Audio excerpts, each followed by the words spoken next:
Bismillahirrahmanirrahim. Assalamualaikum warahmatullahi wabarakatuh. Innal hamdalillah nahmaduhu wa nasta'inuhu wa nastaghfiruhu wa natubu ilaihi wa na'udzu billahi min shururi anfusina wa min sayyiati a'malina. May yahdihillahu fala mudilla lahu wa may yudlil fala hadiyalah. Wa asyhadu an la ilaha illallah wahdahu la syarikalah wa asyhadu anna Muhammadan abduhu wa rasuluhu la nabiyya ba'dah. Ya ayyuhalladzina amanu taqullaha haqqa tuqatih wa la tamutunna illa wa antum muslimun. Fa inna asdaqal hadithi kitabullah wa khairal huda huda Muhammadin sallallahu alaihi wasallam wa syarrul umuri muhdatsatuha wa kullu muhdatsatin bid'ah wa kullu bid'atin dhalalah wa kullu dhalalatin finnar. Hadirin dan hadirat, Bapak dan Ibu yang dirahmati oleh Allah Subhanahu wa taala. Alhamdulillah, puji dan syukur kita panjatkan kepada Allah Subhanahu wa taala yang mudahkan kita untuk bisa berkumpul di negara Qatar ini dalam rangka untuk saling mengingatkan. Alhamdulillah kita sampai pada rangkaian daurah yang terakhir pada malam hari ini, dan insyaallah topik yang akan kita angkat adalah tentang keagungan doa. Ya, salawat dan salam semoga tercurahkan selalu kepada junjungan kita Nabi Muhammad sallallahu alaihi wasallam, dan juga kepada keluarganya serta seluruh sahabat beliau tanpa terkecuali.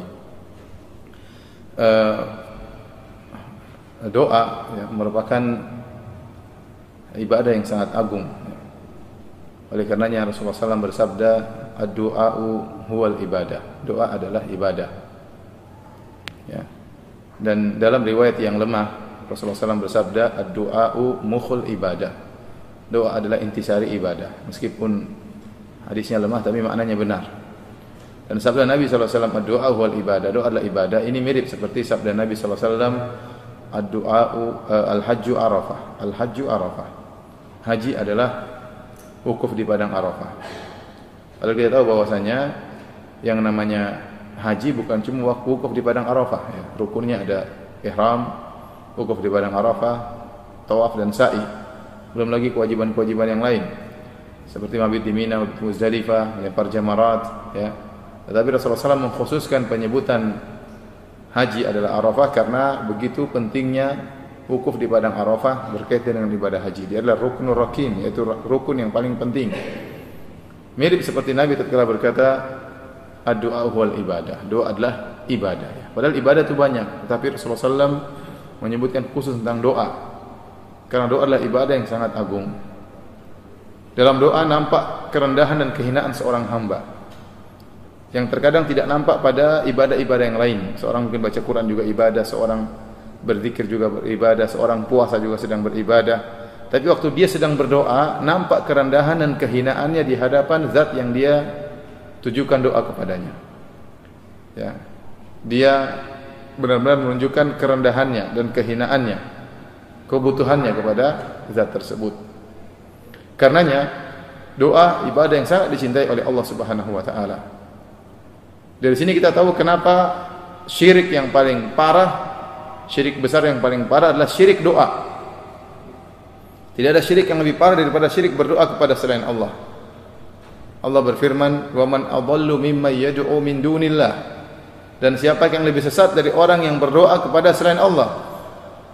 Syirik macam-macam, ada syirik pergi ke dukun, ada syirik nyembelih kepada selain Allah, ada syirik jimat, syirik macam-macam. Syirik yang paling parah syirik berdoa kepada selain Allah Subhanahu wa taala.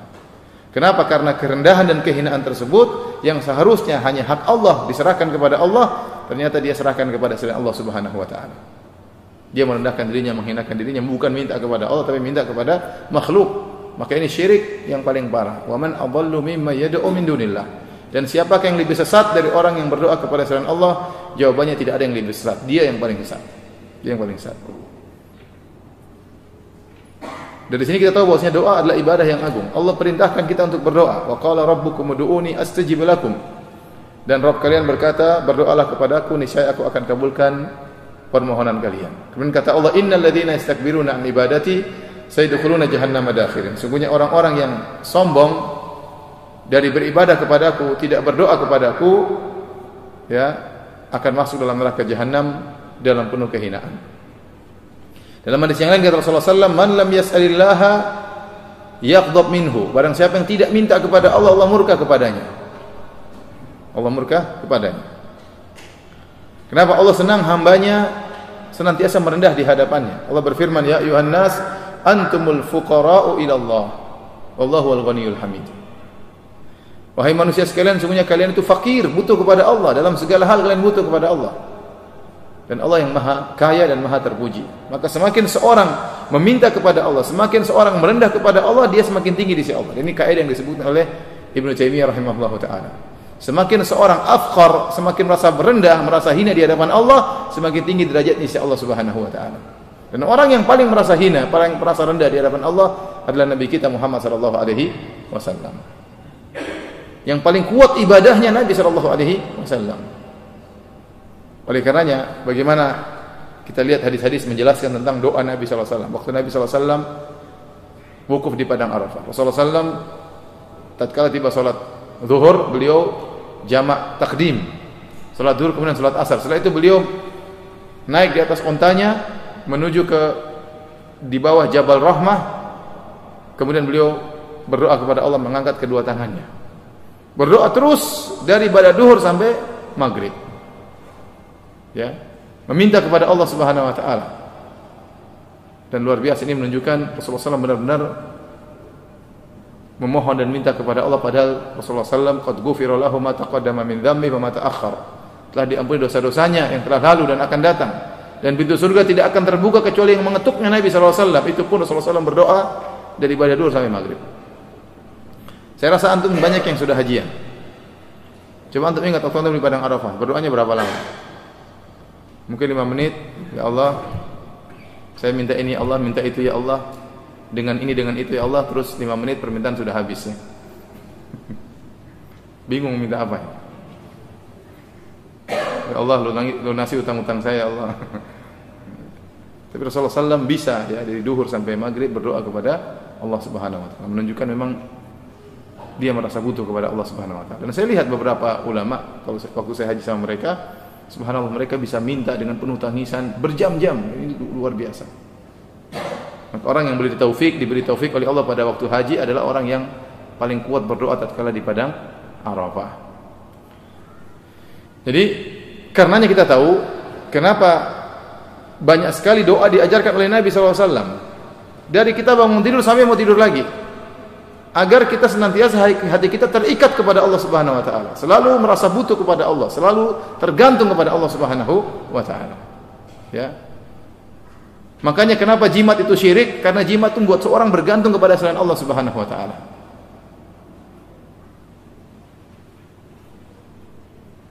Dan ini menunjukkan Rasulullah SAW ingin kita selalu ingat kepada Allah Subhanahu wa taala. Baru bangun tidur ada doanya, ya. Makan ada doanya. Setelah makan ada doanya, keluar rumah ada doanya. Masuk rumah ada doanya, pergi ke pasar ada doanya, naik kendaraan ada doanya, ya. Naik tempat tinggi ada doanya, turun ada doanya, ya. Rata-rata ada doanya. Ya. Mau berhubungan dengan istri juga ada doanya, masuk WC ada doanya, keluar WC ada doanya. Senantiasa ingat Allah Subhanahu wa taala.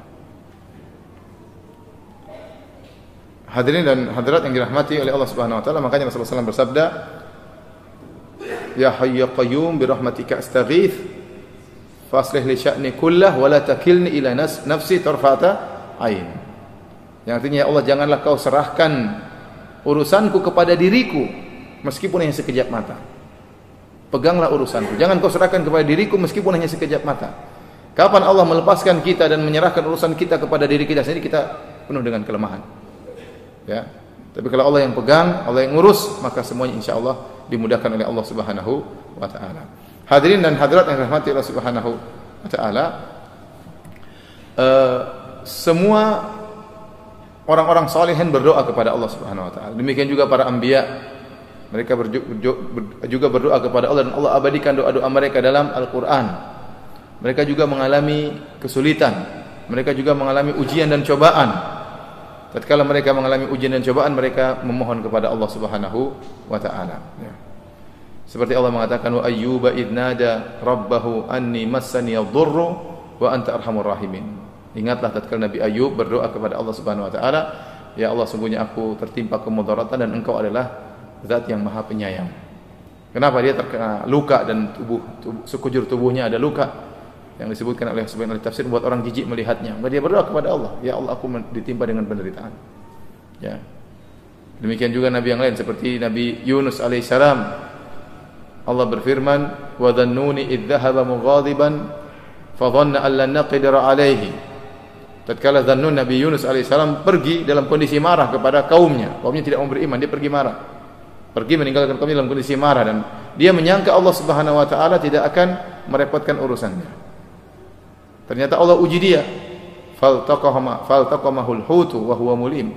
Maka dia pun ditelan oleh ikan paus sehingga masuk dalam perut ikan paus. Ya, tatkala itu dia adalah diuji, maka dia berdoa kepada Allah Subhanahu wa taala. Kata Allah, "Fanada fi dhulumati alla ilaha illa anta subhanaka inni kuntu minadh dhalimin." Maka dia menyeru dalam kegelapan. Kata para ulama, Nabi Yunus alaihissalam dalam 3 kegelapan. Pertama kegelapan malam hari, kedua kegelapan lautan, dan ketiga kegelapan perut ikan paus. Siapa yang mau mendengar ya suara Nabi Yunus alaihissalam? Sementara dia dalam perut ikan paus, dalam kegelapan laut, dalam kegelapan malam. Kalau kita punya HP juga dimakan ikan paus, HP kita pasti mati sinyalnya. Mau telepon siapa? Karena enggak ada. Tapi dia tahu ada Tuhannya. Fanada fi dhulumat, maka dia menyeru. Dia tahu ada zat yang Maha mendengar.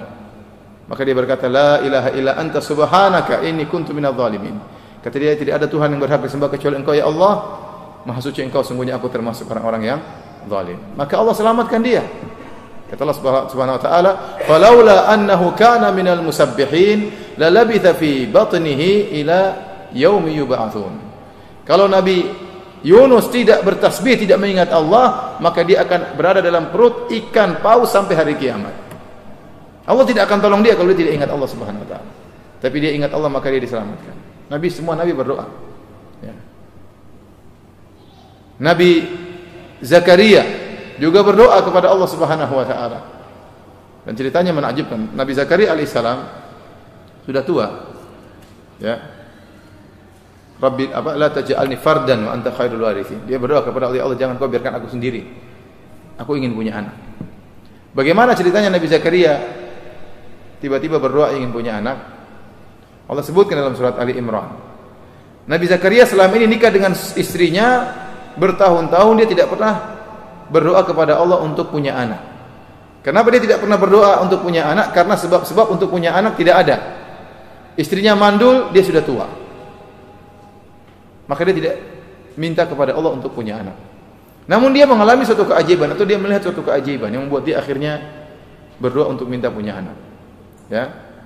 Kapan? Tatkala dia mengurusi Maryam, ibunya Nabi Isa. Wa kaffalaha Zakaria. Diurusi oleh Maryam, diurusi oleh Zakaria. Kullama dakhala 'alaiha Zakaria al-mihraba wajada 'indaha rizqa. Qala ya Maryam anna laki hadha? Qalat huwa min indillah. Inna Allah yarzuqu man yasha'u bighairi hisab. Jadi Zakaria mengurus Maryam di mihrabnya, di kamarnya, beribadah kepada Allah Subhanahu wa taala. Dia perempuan di rumah, yang kerja laki-laki. Maka Zakaria ingin mengantarkan makanan ke Maryam. Ternyata didapati di kamar Maryam sudah ada makanan. Dan menakjubkan, kata sebagian ahli tafsir, makanan itu yang seharusnya tidak ada kecuali di musim dingin, ternyata ada di musim panas.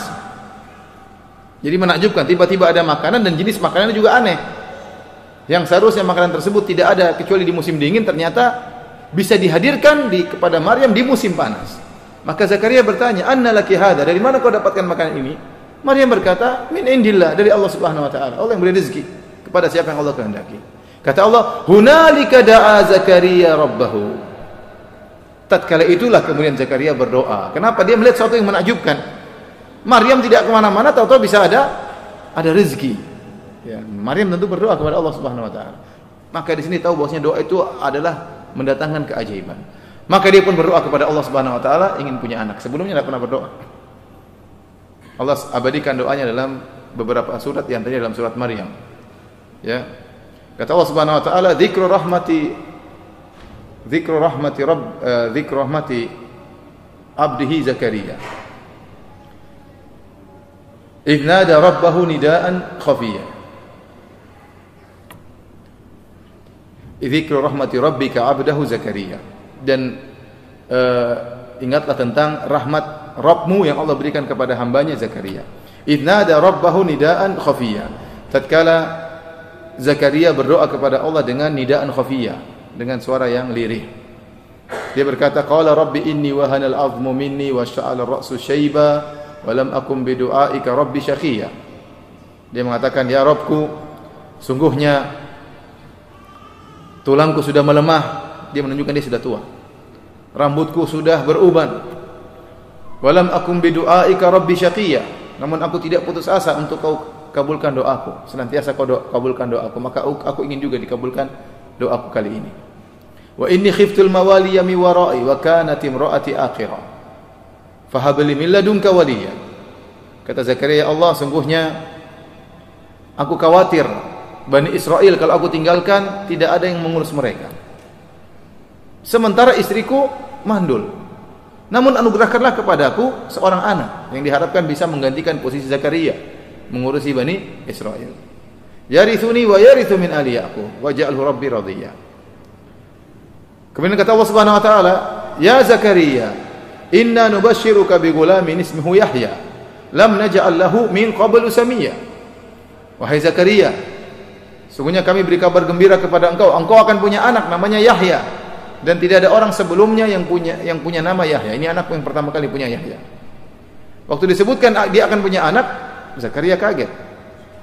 Qala rabbi anna yakunu li gulamun wa kanat imraati aqira wa qad balagtu minal kibari itiya. Ya Rabbku, bagaimana saya punya anak? Istriku mandul sementara saya sudah tua. Jadi aneh. Loh, tadi yang minta siapa gitu? Zakaria yang minta kepada Allah, dan waktu dia minta dia sudah kasih maju proposal. Kata dia, apa proposalnya? Ya Allah, saya sudah tua, istri saya mandul, dan saya khawatir nanti enggak ada yang ngurus Bani Israel, berikanlah kepadaku anak. Kata Allah, ya saya akan kasih kamu anak. Loh, kok bisa? Paham? Dia yang pertama dengan PD minta, waktu dibilangkan punya anak, dia bingung. Bagaimana caranya? Kata Allah, qala huwa alayya hayyin wa qad khalaqtuka min qablu wa lam taku syai'a. Mudah bagiku, kata Allah Subhanahu wa taala. Ya. Mudah bagiku. Aku telah menciptakan engkau wahai Zakaria, dan sebelumnya kau bukanlah sesuatu.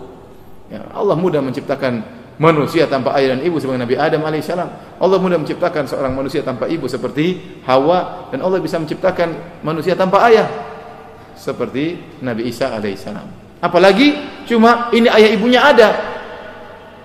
Sementara cuma ayahnya sudah tua, ibunya mandul. Tapi ayah ibu ada. Wong enggak ada ayah ibu saja Allah bisa ciptakan manusia. Apalagi ini sekarang sebabnya ada, ayahnya ada, ibunya ada, cuma ayahnya sudah tua, ibunya mandul. Mudah bagi Allah Subhanahu wa taala.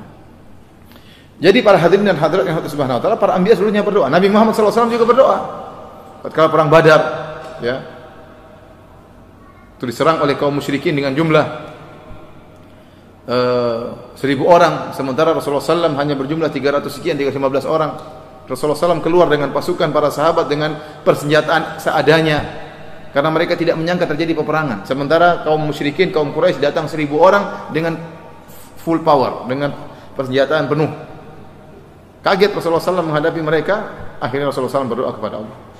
Para sahabat sedang bertempur, Rasulullah SAW dengan Abu Bakar, 2 orang berdua berdoa kepada Allah Subhanahu wa ta'ala. Rasulullah SAW mengangkat ke tangannya. Abu Bakar berdoa. Abu Bakar sudah selesai berdoa, Rasulullah SAW belum selesai. Terus berdoa. Sampai akhirnya rida selendang Nabi SAW jatuh. Saking Rasulullah SAW terus berdoa. Abu Bakar kasih lihat Nabi. Kata Abu Bakar, ba'dha munajatika ya Rasulullah. Ya Rasulullah, sudah cukup sebagian doamu. Sungguhnya Allah akan mengabulkan permohonan. Tapi Rasulullah SAW terus berdoa. Rasulullah SAW mengatakan, Allahumma intahlik hadhil ashabah falan tu'bad. Ya Allah, kalau kami kalah, ya Allah, kau tidak akan disembah. Sampai begitu Rasulullah SAW berharapnya. Allah dengar doa Nabi SAW. If tastaghithuna rabbakum fastajaba lakum anni mumiddukum bi alfin minal malaikati murdifin.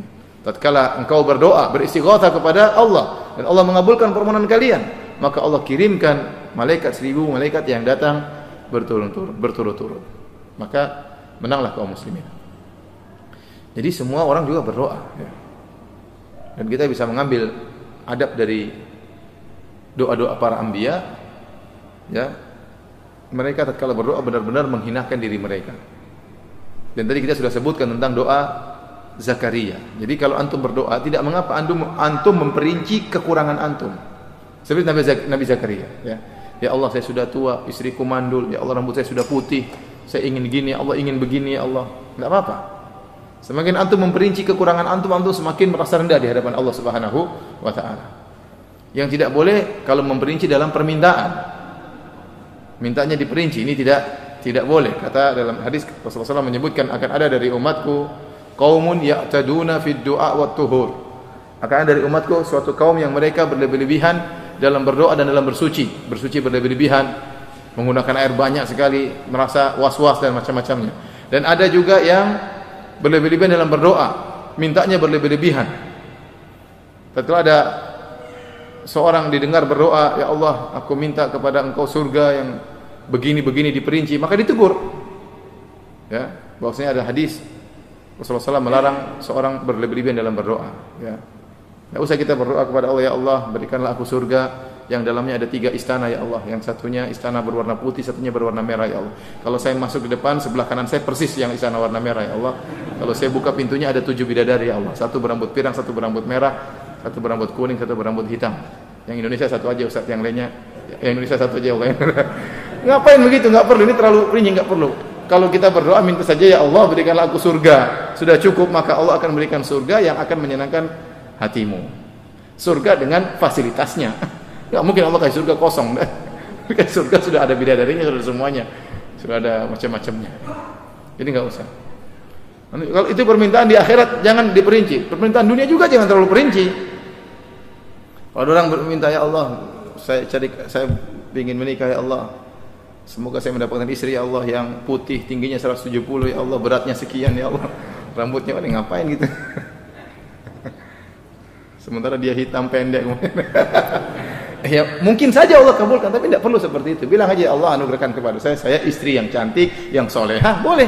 Nanti Allah pilih yang cantik yang mana, terserah Allah Subhanahu wa taala. Enggak usah diperinci sifat-sifatnya ya.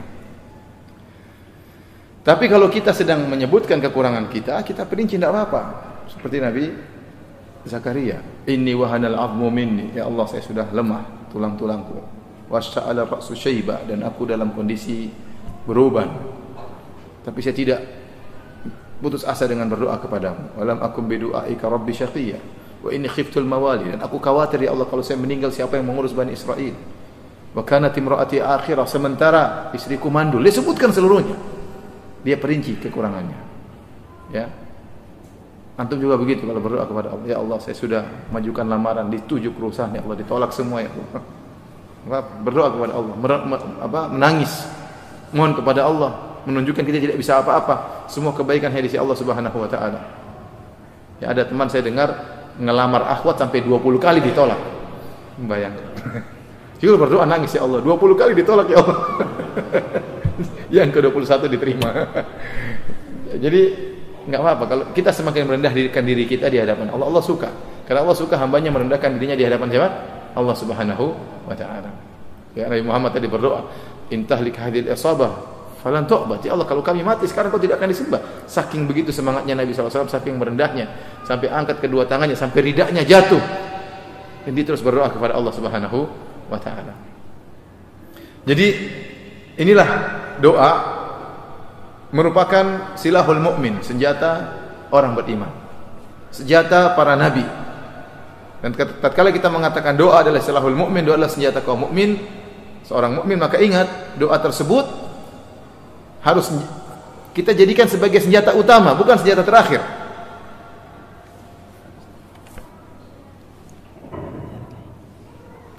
Jadi doa tersebut kita jangan jadikan sebagai senjata terakhir, tapi senjata utama. Ada apa-apa segera kita berdoa kepada Allah Subhanahu wa taala. Banyak orang menjadikan doa senjata terakhir. Nanti kalau sudah enggak bisa sana, enggak bisa sini, baru dia berdoa kepada Allah Subhanahu wa taala. Ini salah. Harusnya sejak awal kita berdoa kepada Allah Subhanahu wa taala sambil berusaha. Tapi doa yang kita depankan, ya Allah mudahkan, ya Allah, sambil berusaha. Sambil berusaha. Saya pernah bertemu dengan seorang ya sakit dan dioperasi berulang-ulang.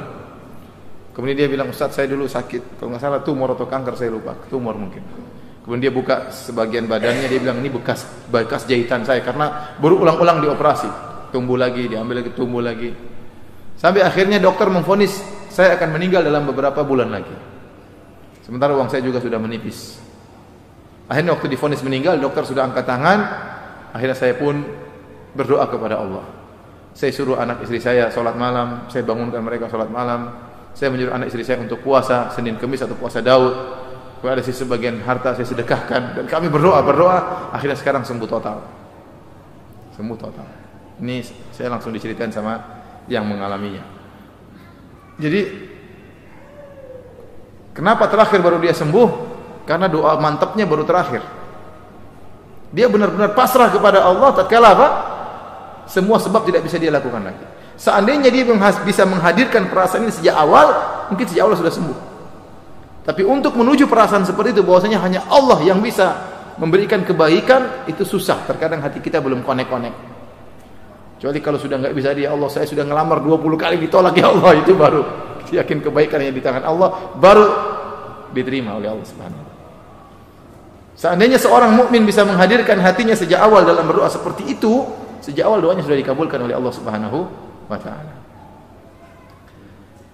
Jadi hadirin hadirat yang Allah Subhanahu wa taala, seorang berusaha berdoa sebanyak-banyaknya. Ya.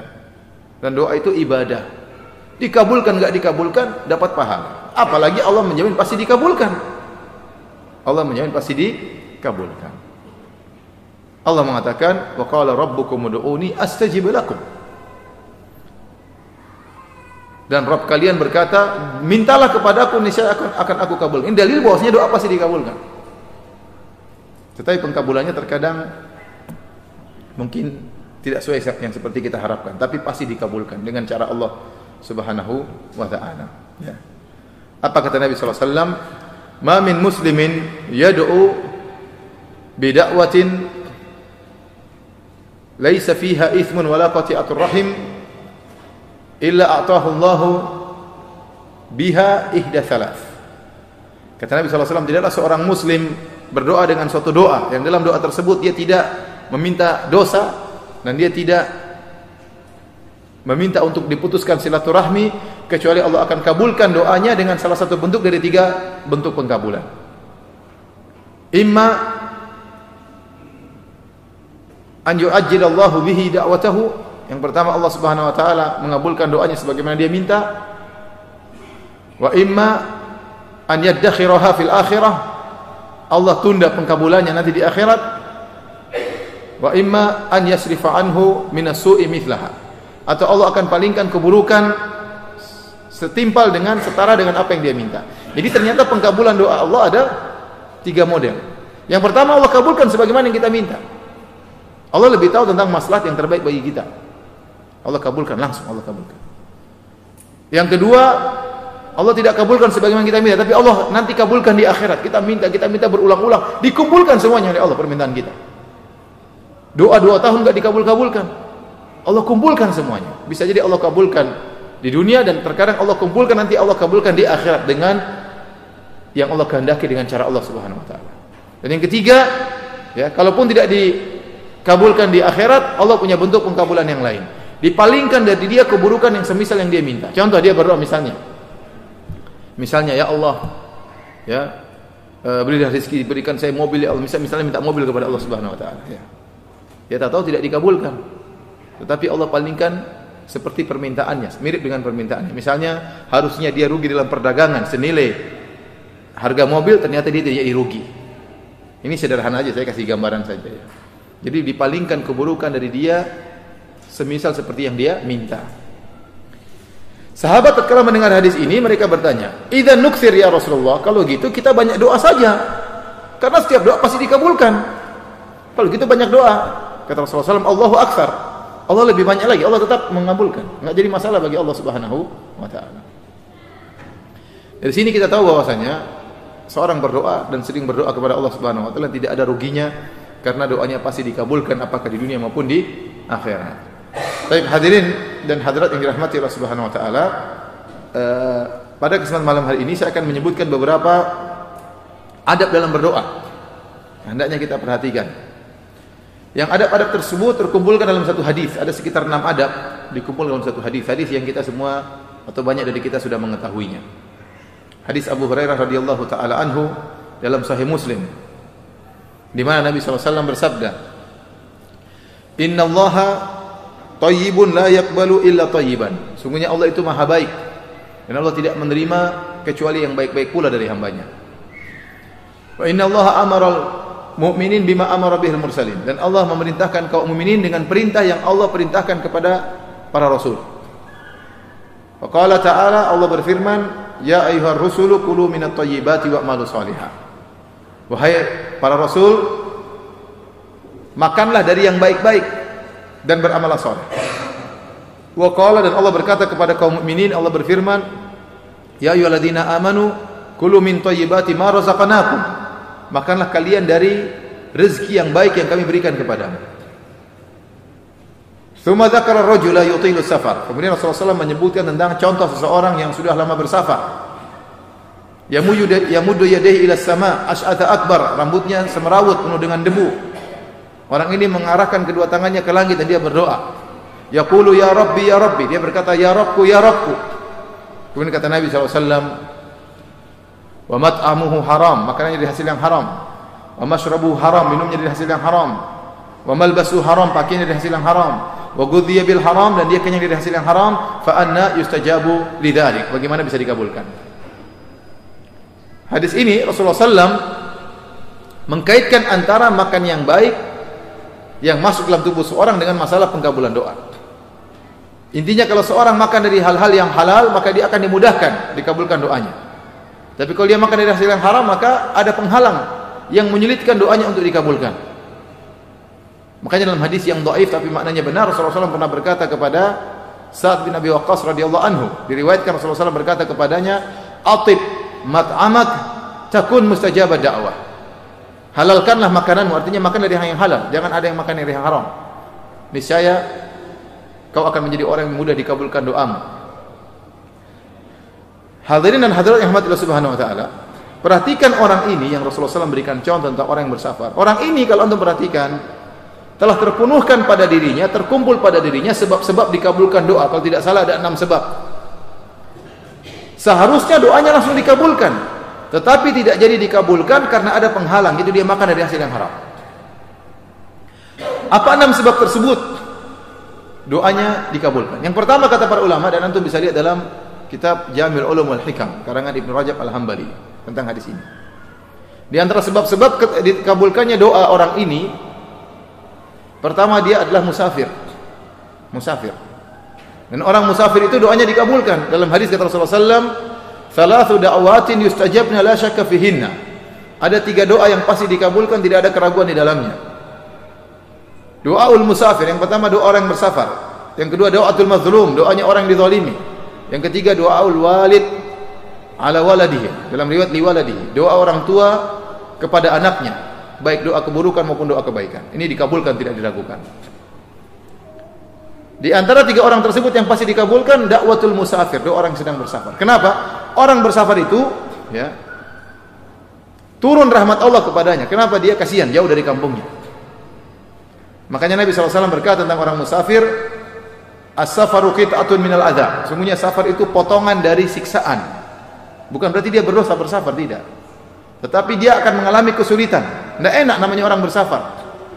Bagaimana mau enak sementara dia jauh dari, sering orang bersafar jauh dari anak istrinya. Paling tidak dia meninggalkan rumahnya yang biasa dia tidur di situ. Dia meninggalkan kaumnya, mungkin dia pergi ketemu dengan negeri lain yang tidak dia biasa di negeri tersebut. Tetap tidak enak. Ya. Meskipun dia naik pesawat dengan pesawat bisnis, tetap kurang enak. Lebih enak di rumah gelar tikar, makan tempe, sayur kangkung, lebih enak. Ya. Karena safar namanya tidak enak. Makanya Nabi mengatakan kita atur minal adab. Makanya Rasulullah SAW menyuruh kalau sudah selesai safar segera kembali ke keluarga, ketemu istri. Kenapa? Dia jauh dari kebiasaan hidupnya. Apalagi kalau safar zaman dulu. Safar sekarang insya Allah masih mudah, masih bisa video call, masih bisa telepon ya. Dulu lebih susah lagi. Karena dia mengalami kesulitan sehingga banyak rahmat Allah turun kepada dia, banyak keringanan Allah berikan. Di antaranya salatnya dikosor. Kalau ada seorang musafir, dia salat qasar atau dengan ikmal, dengan itmam, lebih afdal dia salat qasar. Selama dia tidak bermakmum di belakang orang yang mukim. Ya, para ulama mengatakan salatnya musafir 2 rakaat lebih afdal daripada kalau dia salat 4 rakaat. Padahal 2 rakaat lebih sedikit jumlahnya, lebih ringan. Kenapa? Karena demikianlah wa khairul huda huda Muhammad. Sebaik-baik petunjuk siapa? Nabi Muhammad SAW. Rasulullah SAW selama safar tidak pernah salat 4 rakaat. Jadi salat 2 rakaat lebih afdal, kecuali kalau dia bermakmum di belakang orang yang mukim. Ya. Jadi salatnya diringankan oleh Allah, pahalanya besar. Kemudian kalau dia safar, dia boleh tidak berpuasa. Faman kana minkum maridun aw ala safarin fa iddatun min ayyamin ukhra. Barang siapa yang sakit, barang siapa bersafar, boleh dia batal dan dia ganti pada hari-hari yang lain. Keringanan. Kemudian di antara keringanan, Allah mudahkan doanya dikabulkan. Doa orang musafir dikabulkan. Ya, jadi orang ini luar biasa, dia punya sebab. Yang pertama dikabulkan doa, dia musafir. Yang kedua yang semakin menunjukkan dia mudah dikabulkan doa, yutilus safar. Dia sudah lama bersafar. Semakin dia lama bersafar, dia semakin dirahmati oleh Allah Subhanahu wa taala, semakin kesulitan dia hadapi. Jauh dari keluarga, berpisah dari anak-anak, dari kampung halaman. Ya. Ini memperkuat dia untuk segera dikabulkan doanya oleh Allah Subhanahu wa taala. Kemudian sebab berikutnya, kata Nabi sallallahu alaihi wasallam, asy'atha akbar. Rambutnya semrawut dan penuh dengan debu. Orang seperti ini jauh dari kesombongan. Orang yang tidak sombong, doanya mudah dikabulkan oleh Allah Subhanahu wa taala. Bagaimana dia mau sombong sementara rambutnya tidak bisa diurus, semrawut? Bagaimana dia mau sombong sementara bajunya penuh dengan debu? Dia butuh perhatian, dia butuh pertolongan. Makanya orang musafir, Ibnu Sabil boleh dapat zakat. Ya. Kalau dia kehabisan biaya untuk pulang. Ya, jadi kondisi dia jauh dari kesombongan. Dan kita tahu orang yang semakin menghinakan dirinya di hadapan Allah, semakin jauh dari kesombongan, maka doanya semakin mudah dikabulkan. Apa kata Nabi sallallahu alaihi wasallam? Rubba as'atha akbar madfu'un bil abwab law aqsama 'ala Allah la abarrahu. Betapa banyak orang yang rambutnya penuh dengan debu, semrawut. Kalau dia ngetuk pintu orang, bertamu tidak diterima karena tidak dihargai. Kalau dia berdoa kepada Allah, dimudahkan, dikabulkan oleh Allah Subhanahu wa taala. Rasulullah SAW juga menyebutkan Allah bangga dengan para jamaah haji tatkala di padang Arafah. Kata Allah kepada para malaikat, "Unzuru ila ibadi haula'i ja'uni syu'tan ghubran ushhidukum bi anni qad ghafartu lahum." Atau kama qala Nabi sallallahu alaihi wasallam. Rasulullah SAW Allah berkata kepada para malaikat, "Wahai para malaikat, lihatlah hamba-hambaku datang di padang Arafah. Rambut mereka semrawut penuh dengan debu. Saksikanlah aku telah mengampuni dosa-dosa mereka." Kenapa? Mereka dalam kondisi jauh dari kesombongan. Rasulullah SAW bersabda, "Wa hal tunsaruna illa bi du'afaikum." Bukankah kalian ditolong oleh Allah karena ada orang-orang lemah di antara kalian? Bidakwatihim wa ikhlasihim, karena mereka ikhlas dan karena mereka berdoa. Oleh karenanya doa sangat mudah dikabulkan tatkala kita dalam kondisi sangat rendah. Kata Nabi sallallahu alaihi wasallam, "Aqrabu ma yakunul 'abdu min rabbih wa huwa sajid." Kondisi seorang paling rendah di hadapan Rabbnya tatkala sedang sujud. Fa aktsiru fihi doa. Kalau gitu perbanyak doa tatkala sedang sujud. Tatkala kondisi kita jauh dari kesombongan. Nah, orang ini punya sebab yang lain selain dia musafir, dia juga jauh dari apa? Kesombongan. Lagi rembah, lagi butuh, lagi rambutnya lagi enggak rapi. Apa yang mau dia gayakan? Rambutnya enggak rapi, semrawut penuh dengan debu. Ini sebab berikutnya yang menyebabkan harusnya doanya dikabulkan. Sebab berikutnya, dia mengangkat kedua tangannya, yamuddu yadayhi ila sama. Dia mengangkat kedua tangannya ke Allah Subhanahu wa taala. Dan hadhil hay'ah, cara seperti ini menunjukkan hinanya seseorang. Kalau orang mengemis kan begini kan. Kita seakan-akan mengemis, dan benar-benar kita mengemis minta kepada Allah Subhanahu wa taala. Dan dalam hadis Rasulullah SAW bersabda, "Innallaha yinhis sittir. Yastahyi min 'abdihi idza rafa'a yadayhi ilaihi an yaruddahu masifran." Sungguhnya Allah malu kalau ada seorang hamba yang meminta kepada Allah mengangkat kedua tangannya, lantas Allah kembalikan kedua tangannya dalam kondisi kosong. Di antara adab berdoa kita angkat tangan. Asalnya doa permintaan kita angkat tangan. Kita minta apa? Minta angkat tangan kepada Allah Subhanahu wa taala. Namun tidak semua doa kita angkat tangan. Terutama di tempat-tempat di mana Nabi tidak diriwayatkan angkat tangan. Seandainya Nabi angkat tangan pasti diriwayatkan. Contoh seperti doa masuk WC, tidak perlu kita angkat tangan. Allahumma inni a'udzubika minal khubuthi wal khaba'ith. Berarti doa, tapi enggak perlu angkat tangan. Keluar WC juga enggak usah, karena kalau Rasul angkat tangan pasti sahabat akan sebutkan. Kita masuk baca doa, keluar tinggal bilang apa? Ghufranak.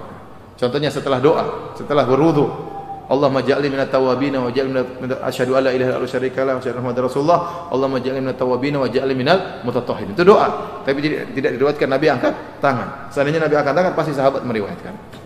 Dia semacam zikir. Ya, seperti makan juga bismillah, tidak perlu kita angkat tangan. Setelah makan juga tidak perlu kita angkat tangan, ya. Demikian juga yang lainnya, ya. Kalau mau berhubungan dengan istri juga tidak perlu angkat tangan. Allahumma jannibni syaitan wa jannibni syaitan ma razaqtana. Mas, komat kamit ngapain, Mas? Enggak perlu, karena tidak diriwayatkan seperti itu. Tapi kalau doa-doa yang lain kita berdoa, misalnya mungkin habis sholat ingin berdoa, habis sholat sunnah ingin berdoa, boleh. Habis sholat fardu setelah berzikir selesai ingin berdoa, bolehkan kalau tidak dijadikan rutinitas. Angkat tangan. Setelah sholat malam angkat tangan, antara azan iqamat angkat tangan. Asalnya doa permohonan, sunnahnya kita angkat tangan. Dan orang ini sudah melakukan sebab tersebut. Sebab yang keberapa ini? Yang keberapa? Yang keberapa? Lupa ya? Yang ketiga. Sebab berikutnya dimudahkan, harusnya dikabulkan doanya. Dia berkata, Ya Rabbi, Ya Rabbi. Ya Rabbi, Ya Rabbi. Dan Ya Rabbi, Ya Rabbi kata para ulama, dia bertawassul dengan rububiyah Allah Subhanahu wa taala, dengan ismullah Ar-Rabb. Dia bertawassul dengan nama Ar-Rabb. Kenapa? Karena pengkabulan doa berkaitan dengan rububiyah. Rububiyah itu maksudnya berkaitan dengan penciptaan, pemberi rezeki, pengaturan alam semesta, itu namanya rububiyah, tauhid rububiyah. Dan pengkabulan doa itu berkaitan dengan rububiyah Allah Subhanahu wa taala. Ya. Makanya kenapa kata para ulama terkadang orang kafir juga dikabulkan doanya karena memang Allah beri rezeki kepada mereka. Berkaitan dengan rububiyah Allah Subhanahu wa taala. Dan demikian para anbiya dalam Al-Qur'an mereka berdoa dengan Rabbana Rabbi, ya, seperti itu. Ya, Rabbana zalamna anfusana. Ya. Dan selanjutnya banyak doa-doa Nabi, Rabbi ja'alni muqimas sholati wa min dzurriyyati, Rabbana inni askantu min dzurriyyati biwadin ghairi dzi zar'in inda baitikal muharram, dan seterusnya. Ya. Rabbi ghfirli wa habli mulkan la yanbaghi li ahadin ba'di, dan seterusnya. Jadi banyak doa-doa para nabi dengan para anbiya dengan menggunakan Rabbi. Menggunakan apa? Rabbi. Karena pengkabulan doa berkaitan dengan rububiyah. Ini doa secara umum. Kita mengatakan Rabbana. Baik. Di antara sebab yang lain yang dilakukan oleh orang ini, seharusnya doanya dikabulkan. Dia mengulang-ulang doanya. Dia mengatakan, Ya Rabbi, Ya Rabbi. Dan di antara adab dalam berdoa, kita ulang-ulang doa kita. Dalam hadis Ibnu Mas'ud radhiyallahu anhu, Ibnu Mas'ud berkata, "Kana Nabi sallallahu alaihi wasallam idza da'a thalathan." Rasulullah SAW kalau berdoa dia ulang 3 kali. Agar semakin mantap doa kita. Ya. Dia ulang 3 kali. Waktu Rasulullah SAW sedang sholat di Ka'bah, waktu itu Abu Jahal sama gengnya lagi kumpul. Abu Jahal, Abu Fulan, di antaranya Uqbah bin Abi Mu'ayyid lagi ngumpul-ngumpul, lagi ngobrol. Karena mereka mengatakan, Muhammad sudah datang belum? Kapan Muhammad gosok-gosok kepalanya di pasir? Maksudnya sujud. Tuh Muhammad lagi sholat. Akhirnya ada yang punya ide. Siapa di antara kalian yang mau mengambil isi perut onta untuk diletakkan di atas Muhammad? Maka berdirilah Uqbah bin Abi Mu'ayyid. Uqbah bin Abi Mu'ayyid kemudian pergi ke salah seorang penduduk kota Mekah, diambil isi perut onta, ya susnya mungkin ada kotorannya. Dia bawa lalu diletakkan di atas pundak Nabi. Nabi sedang sujud. Dan Nabi sujud terus tidak bergeming. Terus sujud. Lama. Sampai-sampai ada yang kasih tahu kepada Fatimah putri Nabi. Ayahmu sedang diganggu. Maka Fatimah memang sangat muda. Kemudian keluar. Kemudian bersihkan dari pundak bapaknya. Setelah bersih baru Nabi kemudian berdiri. Selesai sholat. Kemudian Rasulullah SAW berdoa. Dengan suara yang agak beliau keraskan didengar oleh orang kafir musyrikin. Kata Nabi SAW, Allahumma alaika bi Quraisy. Ya Allah hancurkan orang Quraisy. Abu Jahal ketakutan waktu itu. Waduh, gimana kita didoain oleh Muhammad di depan Ka'bah lagi. Allahumma alaika bi Quraisy. Allahumma alaika bi Quraisy. Rasulullah ulang 3 kali. Ya Allah binasakan orang Quraisy, binasakan orang Quraisy, binasakan orang Quraisy. Mereka ketakutan. Setelah itu Rasulullah SAW perinci. Allahumma alaika bi Abi Jahal. Allahumma alaika bi Uqbah bin Abi Mu'ayyid. Ya Allah hancurkan si fulan, si fulan, si fulan, sampai Rasulullah sebutkan 7 orang. Mereka ketakutan. Dan 7 orang itu semuanya tewas dalam perang Badar. Intinya kata Ibnu Mas'ud, wa kana Nabi SAW idza da'a thalathan. Rasulullah SAW kalau berdoa dia ulang 3 kali. Orang ini berdoa, Ya Rabbi, Ya Rabbi, dia ulang-ulang. Sebenarnya mengatakan di antara juga sebab yang dia lakukan, pengulang-ulangannya itu menunjukkan dia ilha. Ilha itu benar-benar merengek-rengek. Minta dengan penuh merengek-rengek. Seperti kata Nabi berdoa, Ya Allah, kalau kau binasakan kami, kau tidak akan disembah. Ini merengek kepada Allah Subhanahu wa taala. Tunjukkan kehinaan kita di hadapan Allah Subhanahu wa taala. Jadi di antara sebab pengkabulan doa kita benar-benar minta kepada Allah Subhanahu wa taala. Ya, oleh karenanya bukan merupakan adab doa kalau kita tidak serius berdoa. Kata Nabi SAW, ud'u Allah wa antum muqinuna bil ijabah wa'lamu anna Allah la yastajibu du'aan min qalbin ghafilin lahin. Berdoalah kalian dalam kondisi kalian husnudzan, yakin bahwasanya Allah akan mengabulkan doa kalian. Ketahuilah Allah tidak akan mengabulkan doa dari hati yang lalai. Nah, kalau kita tidak merengek-rengek, hati kita lalai, kita berusaha serius minta kepada Allah. Kata Rasulullah SAW, ya, liya'zimil mas'alah. Jika seorang sedang berdoa maka dia serius minta kepada Allah. Wala yaqulanna ahadukum rabbi ghfirli in syi'ta. Jangan seorang berkata, ya Allah ampunilah aku jika kau berkehendak. Allahumma arhamni in syi'ta. Ya Allah rahmatilah aku kalau engkau mau. Tidak boleh begitu. Ya Allah rahmatilah aku. Ya kalau kau mau, kalau enggak juga enggak apa-apa. Ya enggak boleh seperti itu. Berarti enggak serius mintanya. Kenapa kata Nabi SAW? Fa inna Allah la mukriha lahu. Tidak ada yang bisa memaksa Allah Subhanahu wa taala. Maksudnya apa? Kata para ulama, permintaan itu tidak bisa menyusahkan Allah. Tidak ada la inna Allah la yata'azzamu alaihi mas'alah. Tidak ada permintaan yang berat bagi Allah, semuanya ringan. Ya, kenapa Anda ragu-ragu minta? Anda boleh ragu minta kalau minta sama manusia. Kenapa Anda tahu manusia itu kemampuannya finansialnya terbatas? Kita minta bantuan sekarang dia senyum-senyum, minta bantuan kedua kali dia mulai merengut. Minta bantuan ketiga kali bilang tidak ada, minta bantuan keempat dia usir kita. Ya. Kenapa? Ente mau ngambil persediaan dia. Kalau kita minta sama orang kita perlu malu-malu. Pak, saya ada keperluan Pak, tapi kalau enggak juga enggak apa-apa Pak. Ya kita malu-malu karena kita tahu dia terbatas. Tapi Anda minta kepada zat yang tidak terbatas kekayaannya. Unlimited kekayaannya. Apa kata Nabi SAW? Yadullahi mal'a. Tangan Allah penuh dengan kekayaan, tidak kekurangan sama sekali. Ya. Sahaul laili wan nahar, senantiasa berinfak siang dan malam, tiada berhentinya. Ya. Tidak ada, kata Nabi, la taghidhuha nafaqah, tidak berkurang sama sekali kekayaan Allah. Satu nafkah tidak ada yang bisa mengurangkan Allah Subhanahu wa taala. Ya. Ara'aitum mundu khalaqas samawati wal ard. Tidak kalian lihat bagaimana Allah berinfak sejak Allah menciptakan langit dan bumi sampai sekarang, tidak berkurang kekayaan sama sekali. Tidak berkurang. Makanya dalam hadis Rasulullah SAW mengatakan, "Lau anna awwalakum wa insakum wa jinnakum, walau anna awwalakum wa akhirakum wa insakum wa jinnakum kanu ala sa'idin wahidin." Kata Nabi, seandainya dalam diskusi kata Allah, seandainya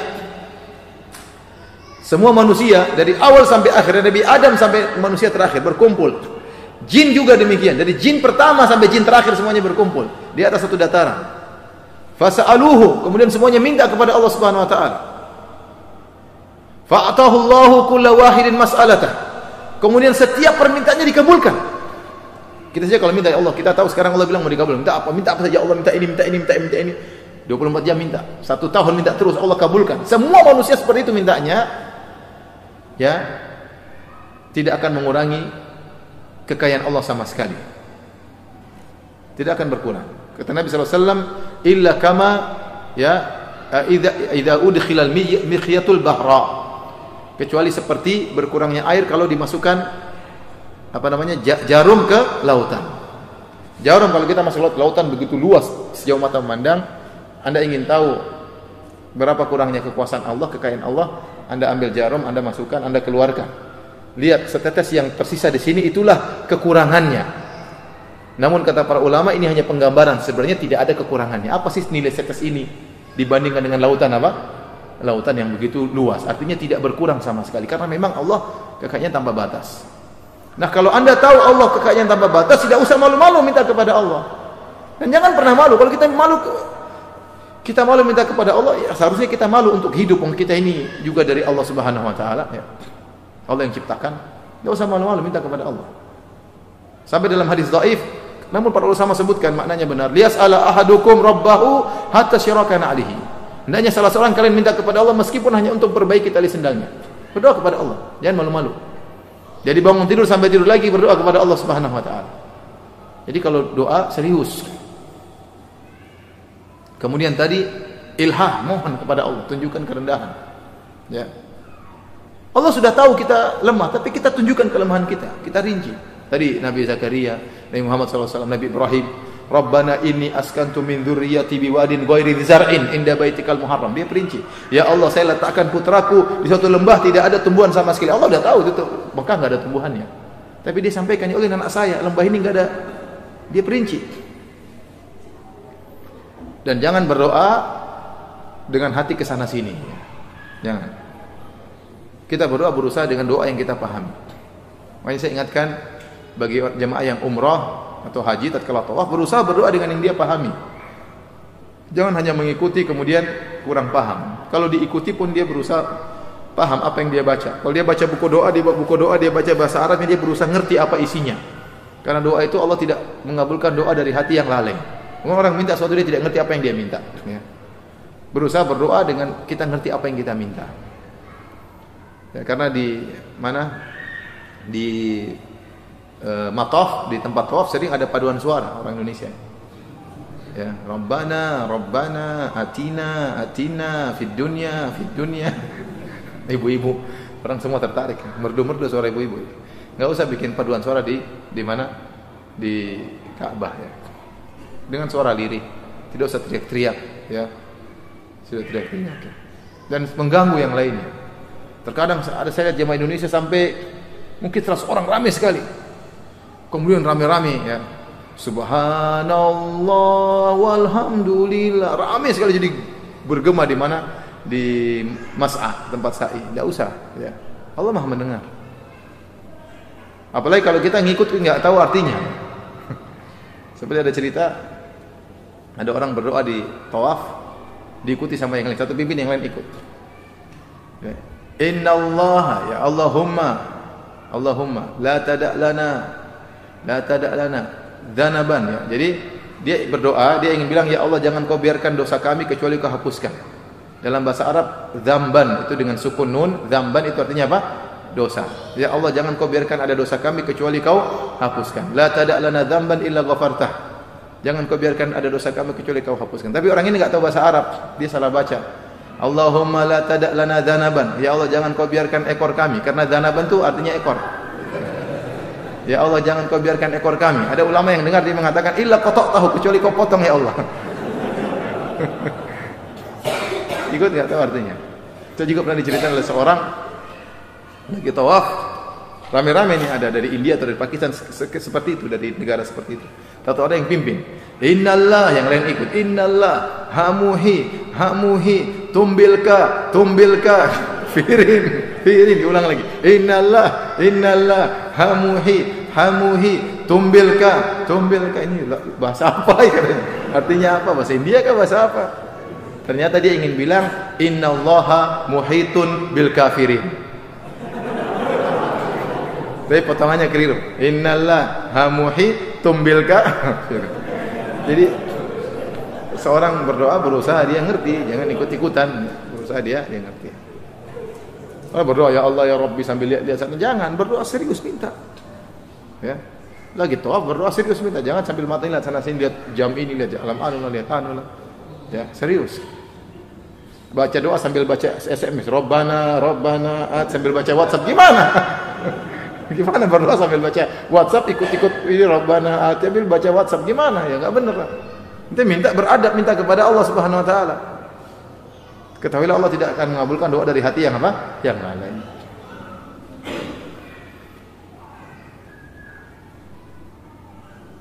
Jadi berapa adab tadi yang dilakukan oleh orang ini? Hah? Ada 6 ya?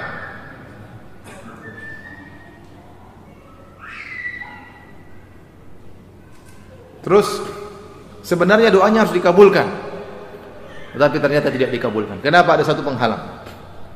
Kata Nabi SAW, makanannya haram, wa mashrabu haram, minumnya haram, wa malbasu haram, pakaiannya dari hasil yang haram, fa anna yustajabu lidzalik. Bagaimana mau dikabulkan? Seharusnya dikabulkan, tapi enggak jadi dikabulkan gara-gara dia makan yang haram. Dari sini para hadirin dan hadirat yang dirahmati Allah Subhanahu wa taala, seorang berusaha menghindarkan dirinya dari penghalang yang bisa menghalangi dikabulkan doanya. Harusnya doanya dikabulkan. Di antaranya makan yang haram. Ustaz, kalau begitu orang makan haram pasti doanya tidak dikabulkan? Jawabannya tidak pasti. Tapi sangat besar tidak dikabulkan. Jadi disebut oleh Ibnu Daqiq al-Id rahimahullah taala. Karena Nabi tidak mengatakan tidak dikabulkan, tapi Nabi mengatakan fa anna yustajabu lahu. Yastab'id, itu terlalu jauh untuk dikabulkan. Tapi apakah mungkin dikabulkan? Mungkin dengan rahmat Allah Subhanahu wa taala. Ya. Tapi sangat sulit.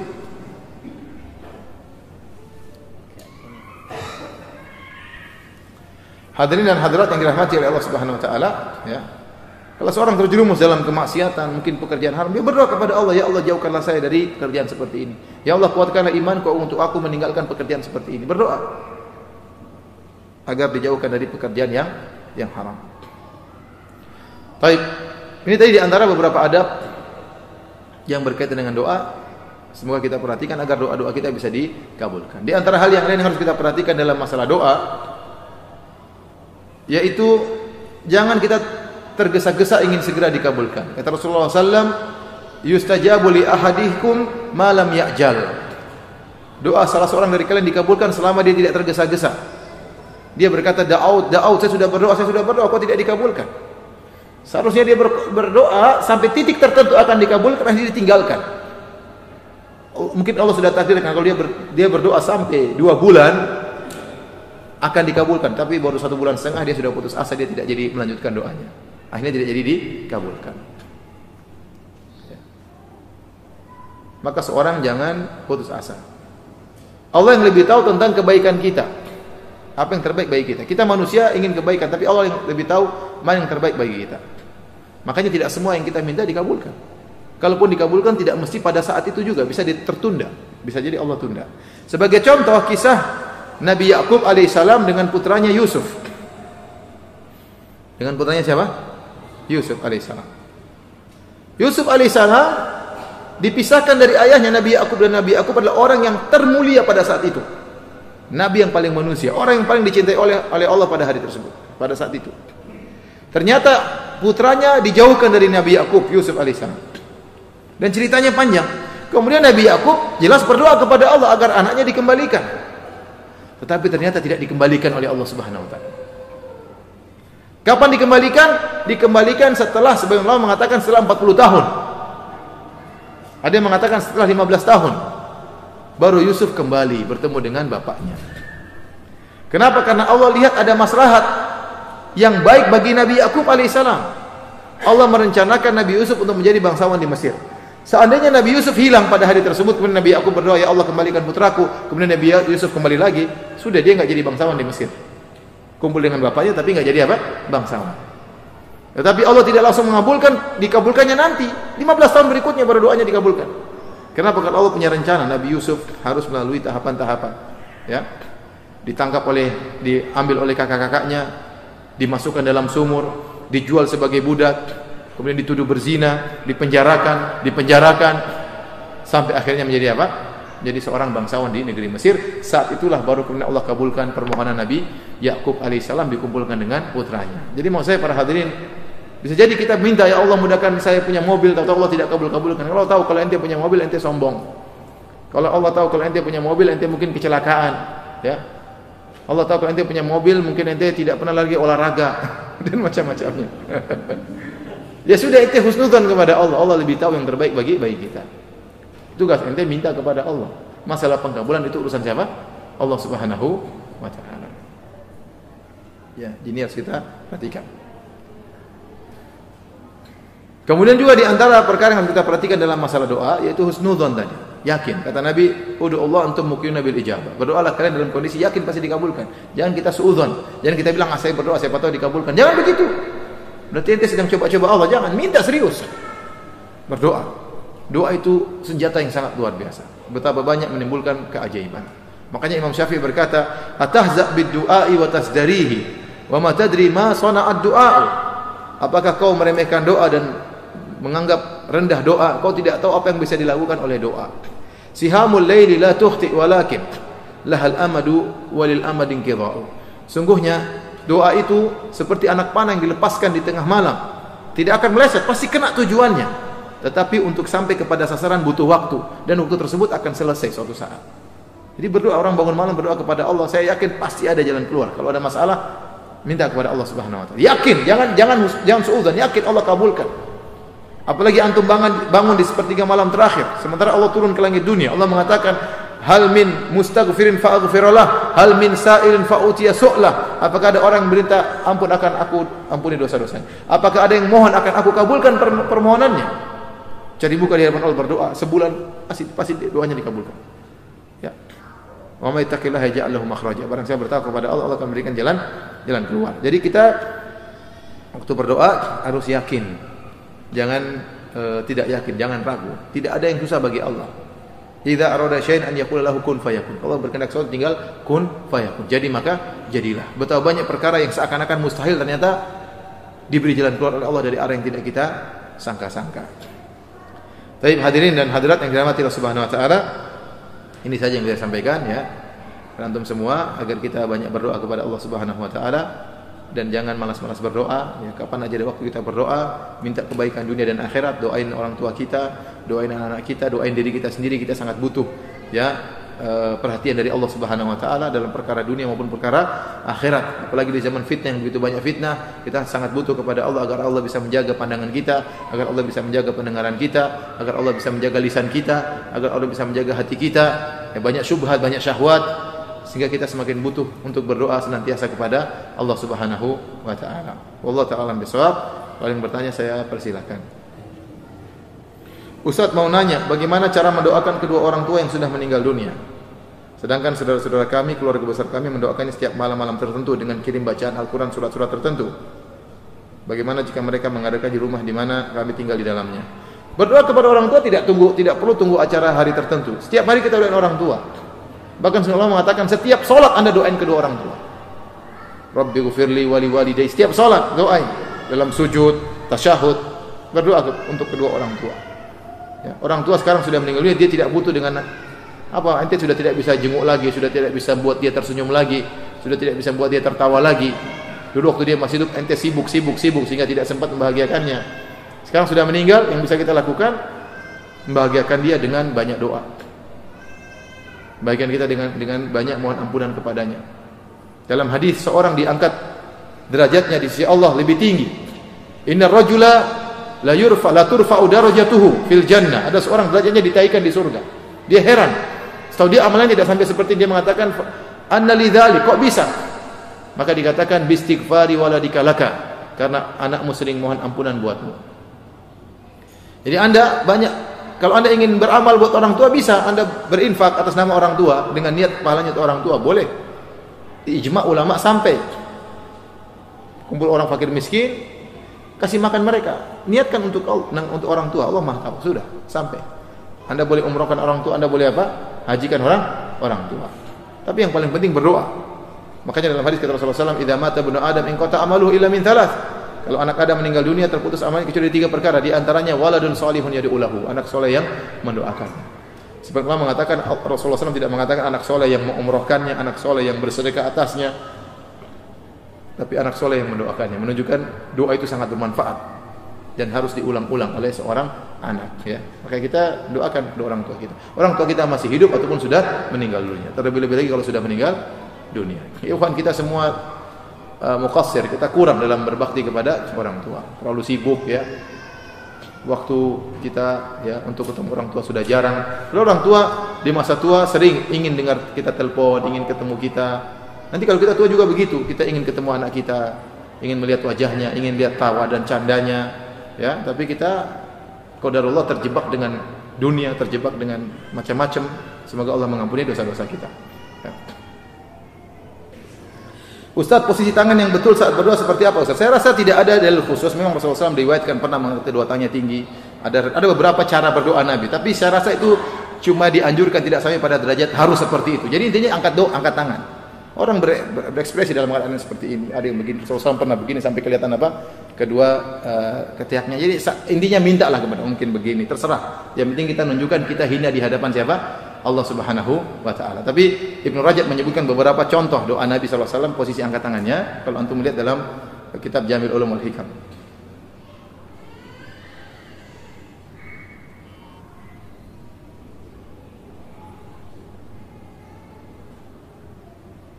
Bila doa tidak kunjung terkabulkan, bagaimana kita yakin bahwa Allah memberi rencana lain yang lebih baik? Ya, yakin aja.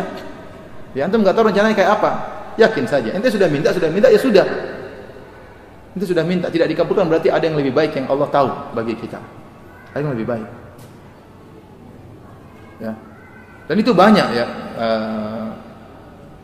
Kita alami. Kita minta sesuatu ternyata tidak dikabulkan. Ternyata di balik kegagalan tersebut ada hikmah yang luar biasa. yang Allah berikan kepada kita. Allah Maha tahu.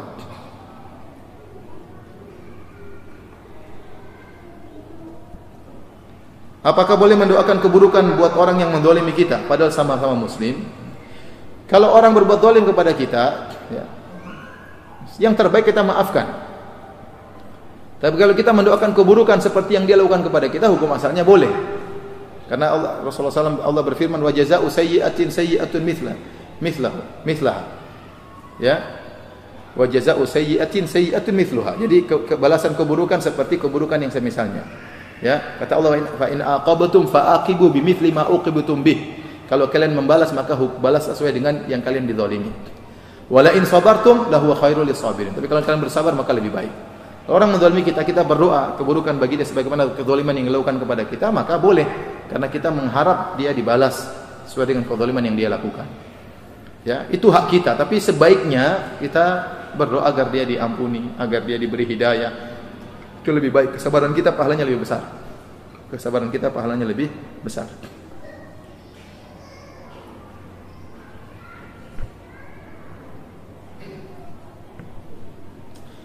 Jika ada seorang terkena musibah kanker lalu telah bersungguh-sungguh berdoa kepada Allah mohon kesembuhan, namun hartanya mengandung syubhat karena bekerja pemerintah yang ada sesuatu, bagaimana solusinya? Berdoa saja kepada Allah. Berdoa, ya. Kita hanya bisa berdoa. Sekarang harta kita tercampur dengan keharaman. Kita beristighfar kepada Allah. Kemudian kita berdoa. Masalah dikabulkan urusan Allah Subhanahu wa taala. Terus mau ngapain lagi? Terus kalau harta kita tercampur keharaman kita enggak berdoa, ya salah, lebih salah lagi. Ya, kita berdoa kepada Allah meskipun bagaimana kondisi kita. Ya.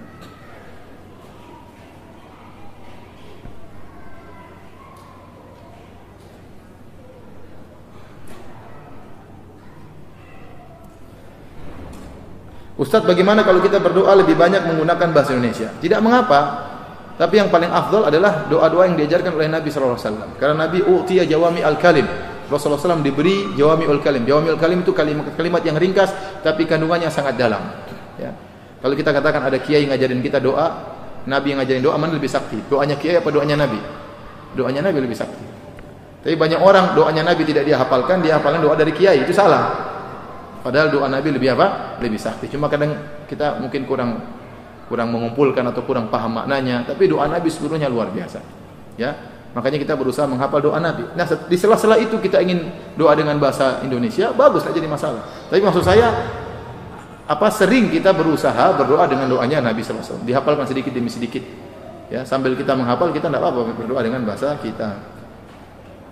Apabila kita sedang berkendaraan atau di jalan untuk memanfaatkan waktu selain berzikir, bagaimana jika sambil berdoa? Tidak apa-apa sambil berdoa. Ya, sambil nyetir sambil berdoa, tapi hati-hati. Mau berdoa sambil berdoa. Mungkin lagi di lampu merah berdoa kepada Allah, boleh-boleh saja. Boleh-boleh saja.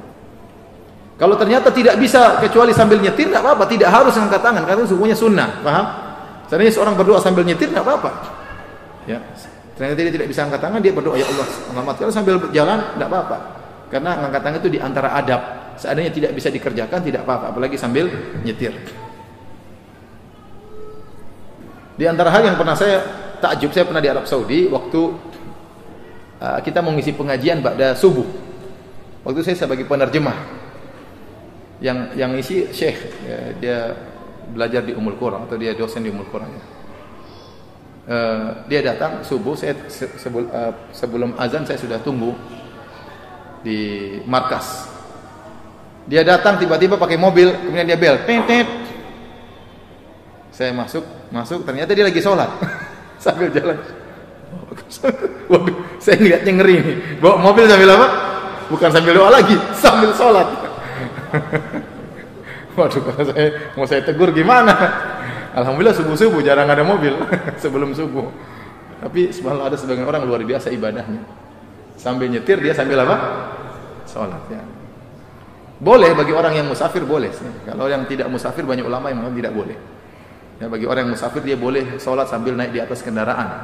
Karena dalil yang menunjukkan rukhsah seorang sholat di atas kendaraan tatkala sedang safar. Tapi kalau sedang tidak safar banyak ulama mengatakan tidak boleh.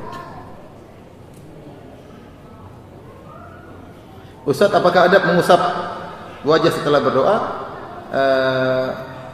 Hadisnya yang benar hadisnya dhaif, maka tidak mengusap wajah. Tapi kalau ada yang mengusap wajah tidak boleh diingkari kata para ulama. Ya.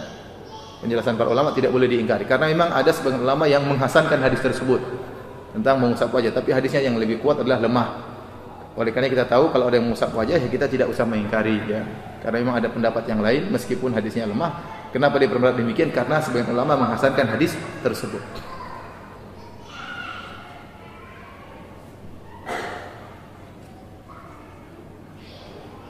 Ustaz, apa maksudnya kalau doa itu bisa merubah takdir? Mohon penjelasannya. Maksudnya doa bisa merubah takdir artinya sebagian ulama mengatakan yaitu merubah takdir yang ada di catatan para malaikat. Karena takdir ada dua, ada takdir yang di Lauhil Mahfuz tidak bisa berubah, ada takdir yang di catatan malaikat itu bisa dirubah. Ya, Allah berfirman dalam surat Ar-Ra'd, "Yamhullahu ma yasha'u wa yuthbit wa indahu umul kitab." Kata Allah, Allah menghapus yang Allah kehendaki dan Allah menetapkan yang Allah kehendaki, dan di sisi Allah ada Lauhil Mahfuz yang tidak pernah berubah.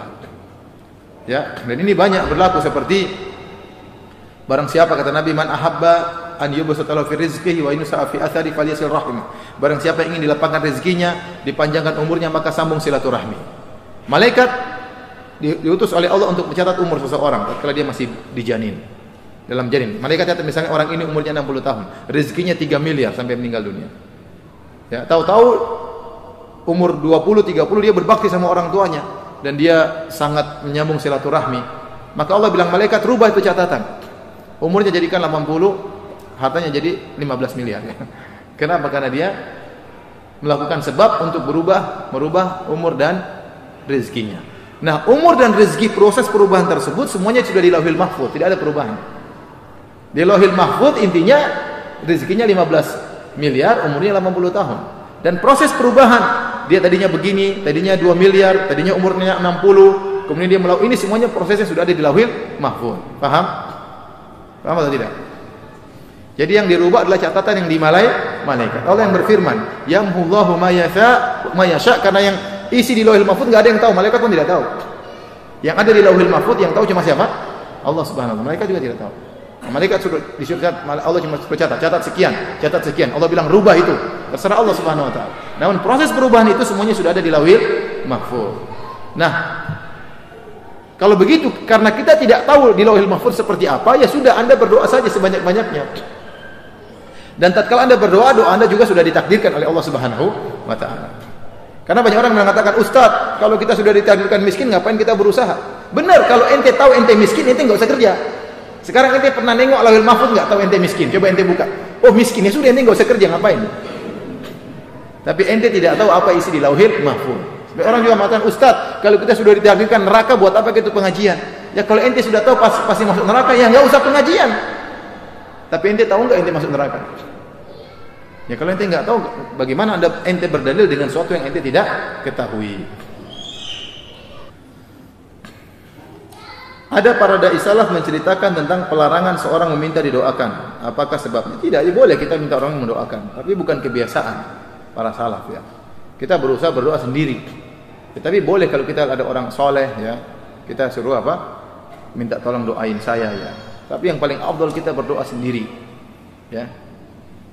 Berbeda kalau yang punya hajat yang langsung minta kepada Allah Subhanahu wa taala. Karena bukan kebiasaan para salaf mereka minta-minta doa. Ya. Dan bukan kebiasaan para salaf juga mereka diminta-mintai doa. Kalau Nabi iya, mereka selalu minta kepada Nabi karena Nabi SAW doanya pasti dikabulkan. Ya. Tapi tidak mengapa karena di antara tawasul yang dibolehkan adalah bertawasul dengan doanya orang yang saleh ya. Enggak apa-apa. Jangan sampai kita bilang haram minta doa kepada orang lain. Tidak haram, cuma tidak juga dianjurkan ya. Tidak juga dianjurkan. Tapi boleh. Maksud saya jangan sering-sering minta doa, doain tong ketemu orang, doain saya. Tidak juga begitu ya. Kadang-kadang saja kita minta doain. Kadang-kadang kita ada orang kita minta doain, teman kita minta doain. Ya. Kita doain saya, belum tentu kita didoakan ya. Belum tentu kita didoakan.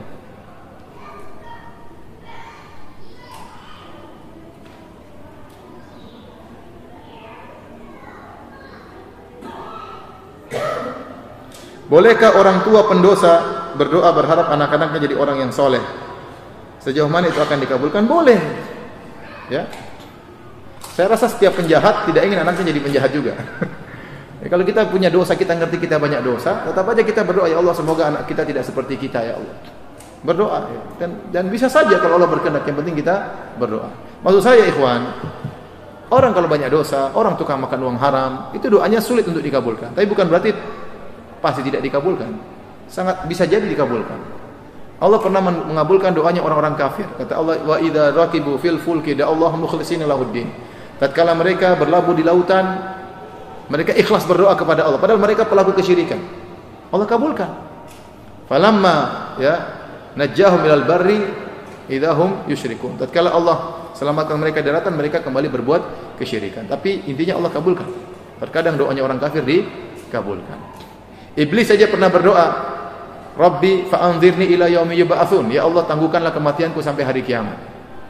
Allah kabulkan. Qala innaka minal munzirin. Sungguhnya kau akan dikabulkan. Oleh karena seorang ulama pernah menulis dalam satu buku saya baca di Makhtutat, dia bilang, bagaimana Anda bersuudzon kepada Rabb Anda? Iblis saja doanya dikabulkan, orang kafir saja doa dikabulkan, terus Anda suudzon. Ya kita sambil berdoa, sambil berusaha memperbaiki diri. Sambil berusaha terlepas dari makanan yang haram, tapi tetap kita berdoa. Terus kalau kita sudah terjerumus dalam dosa-dosa, kemudian makan haram, terus tidak berdoa lagi, terus gimana? Mau harap kepada siapa kalau begitu? Paling tidak kita menempuh ya berdoa daripada tidak sama sekali. Sambil berusaha memperbaiki diri kita. Ustaz, apakah orang suka bermaksiat juga dikabulkan? Tadi maksiat itu menghalangi doa dikabulkan. Tetapi bukan berarti pasti tidak dikabulkan. Makanya seorang berdoa di antaranya, Allah mudahkan saya untuk bertobat. Dan banyak doa-doa yang dimulai dengan istighfar. Seperti doanya Nabi Yunus tadi. Inni kuntu minadz zalimin. Dia bilang, Allah, aku sungguh termasuk orang yang zalim. Aku salah, maka Allah kabulkan doanya. Nabi Sulaiman waktu berdoa dia istighfar terlebih dahulu. Dia mengatakan, Rabbi ghufirli wa hab li mulkan la yanbaghi li ahadin min ba'di innaka antal wahhab. Dia beristighfar, ya Allah ampunilah aku. Kemudian ya Allah anugerahkanlah aku kerajaan yang tidak boleh bagi seorang pun setelahku. Sungguhnya Engkau Maha Pemberi anugerah. Allah kabulkan. Kaum mukminin yang juga sedang berperang, mereka berdoa. Wa ma kana qaulahum illa an qalu Rabbana ighfir lana dhunubana wa israfana fi amrina wa tsabbit aqdamana wansurna 'alal qaumil kafirin. Dan tidaklah perkataan orang beriman kecuali mereka berkata, ya Allah, ampunilah dosa-dosaku dan sikap berlebihan kami. Ampunilah dosa-dosa kami dan sikap-sikap berlebihan kami. Kemudian baru mereka minta wa tsabbit aqdamana, dan kokohkanlah kaki-kaki kami tatkala bertemu dengan musuh, wansurna 'alal qaumil kafirin, dan menangkanlah kami di atas orang-orang kafir. Jadi di antara sebab dikabulkannya doa beristighfar sebelum memohon. Beristighfar sebelum memohon. Ini dalil bahwasanya maksiat itu menghalangi terkabulkannya doa. Tetapi bukan berarti pasti tidak dikabulkan. Bisa dikabulkan, bisa. Tapi agak sulit. Agak sulit. Tapi tetap aja berdoa kepada Allah. Anda bermaksiat tetap aja berdoa. Paling tidak Anda mohon ampun kepada Allah Subhanahu wa taala. Tadi Ustaz bilang yang sedang safar boleh sholat sambil nyetir. Bagaimana gerakannya? Ya kalau di Qatar insya Allah jalannya lurus-lurus masih bisa lah. Allahu Akbar. Allahu Akbar. Tapi kalau di Indonesia agak repot. Kalau di Qatar, di Saudi, mudah kita sholat sambil apa? Nyetir. Ya ruku tunjuk sedikit, agak sedikit bisa gerakannya agak bisa diatur lah. Bisa diatur. Ya kalau jalannya mobilnya lancar sambil pegang lagi. Kalau mau gerak ya pegang lagi. Ya semampunya. Ya. Tapi kalau Indonesia saya rasa saya tidak anjurkan Indonesia ya. Khawatirnya nabrak.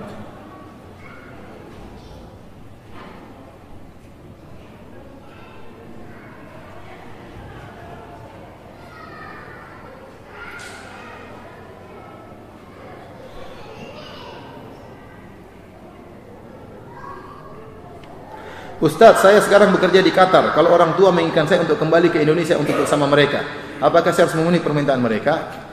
Kalau memang orang tua benar-benar mohon dan ternyata kita punya penghasilan selain, artinya kita bisa masih menanggung nafkah anak istri, ya, meskipun mungkin tidak sekaya di Qatar, ya, sementara orang tua membutuhkan kita untuk pulang, maka sebaiknya kita pulang.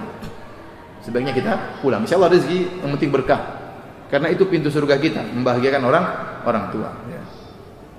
Tetapi kalau ternyata kita harus ada kewajiban yang lain, misalnya kita kerja di sini karena punya terlilit utang dan macam-macamnya, kita mohon kepada ibu untuk mengerti. Ya, Bu, begini kita ceritakan kondisi kita. Ya, terus kita tetap memberi hadiah kepada orang tua, memberi nafkah kepada orang tua, dan sering telepon orang tua. Maksud saya, kalau kita sudah jauh dari orang tua, jangan lupa sering telepon apa? Orang tua. Kalau bisa tiap hari telepon lebih bagus. Tiap hari telepon orang tua. Antum gajinya kan besar alhamdulillah. Apa susahnya tiap hari telepon orang tua? Kalau enggak seminggu 2 kali. Jangan sampai seminggu lewat enggak ngomong sama orang tua. Sebulan lewat enggak telepon orang tua. Orang tua juga rindu. Antum nanti kalau sudah tua rindu sama anak-anak. Ya. Dan antum berbaktilah kepada orang tua. Insyaallah anak-anak antum juga nanti berbakti sama antum. Ya. Kalau bisa pulang itu yang terbaik. Tapi kalau seandainya tidak bisa pulang karena dzuruf, karena kondisi yang macam-macam, masih banyak tanggung jawab dan macam-macamnya, ya tidak wajib Anda untuk pulang, tidak, ya. Tetapi Anda tetap berbakti dengan cara semampu Anda, seperti memberi hadiah kepada orang tua, sering telepon orang tua, tanya kondisinya. Kalau ada keluarga suruh belikan apa, bawa ke rumah orang tua, dengan cara-cara yang bisa kita lakukan.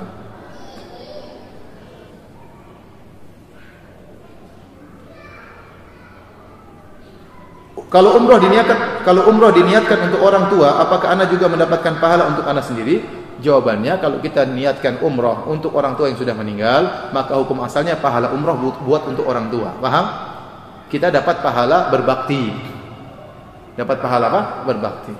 Bukan pahala umroh juga, berarti pahala umrohnya 2 berarti. Pahala umroh cuma apa? 1, dan kita niatkan untuk siapa? Orang tua. Nah, kita dapatnya apa? Kita dapat pahala berbakti karena mengumrohkan orang tua.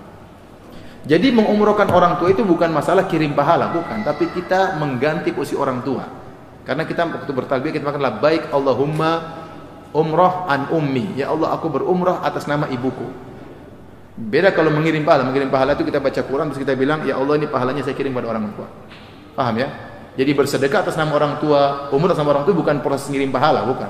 Tapi memang benar-benar saya bersedekah atas nama orang tua. Saya umroh juga atas nama orang tua. Paham? Ya. Ini bukan masalah kirim-kiriman. Sudah ya, sudah masih banyak, nggak habis-habis ya. Saya kira sudah habis, ternyata masih nggak habis-habis. Sampai sini saja kajian kita, kurang lebihnya saya mohon maaf. Kalau ada kata-kata yang menyinggung tolong dimaafkan.